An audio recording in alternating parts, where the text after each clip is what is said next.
Fort Worth's Opal Lee witnessed history today at the White House. All right.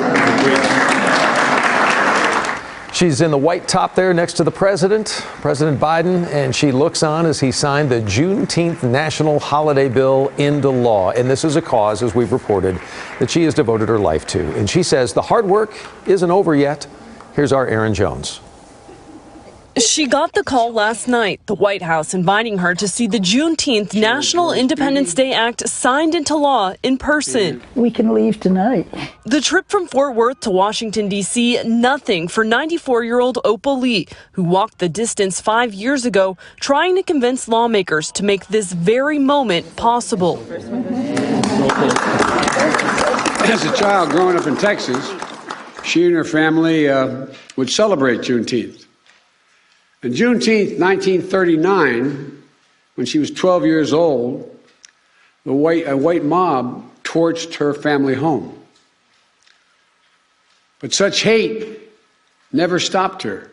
Over the course of decades, she's made it her mission to see that this day came. I'm joyful. I'm humble. I'm wanting to do a holy dance.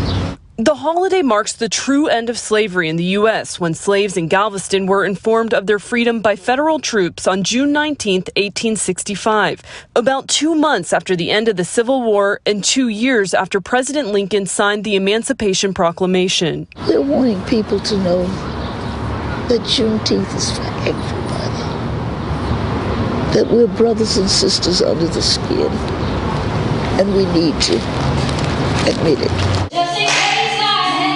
Tonight in Fort Worth, the second annual Juneteenth Music Festival honored Lee and celebrated this historic moment.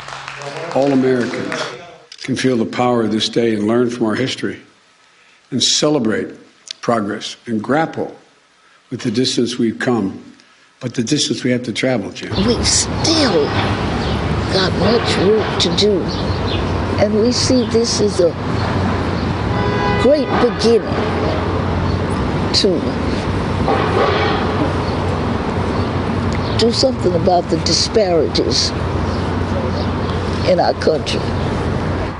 And tonight, Fort Worth Mayor Maddie Parker and council members released this statement saying, in part, Juneteenth is a single critical step of a much longer journey to understanding the history of enslaved people and how we move forward. It goes on to say that Opal Lee embodies the very best of humanity and that the city is committed to standing united with her vision. Erin Jones, CBS 11 News. There are dozens of Juneteenth events planned all over North Texas tomorrow and Saturday, including Opal Lee's annual walk. It's going to happen Saturday, 10 a.m. in Fort Worth. If you'd like some information on that and all the events we know about in the next couple of days, just go to cbsdfw.com/links.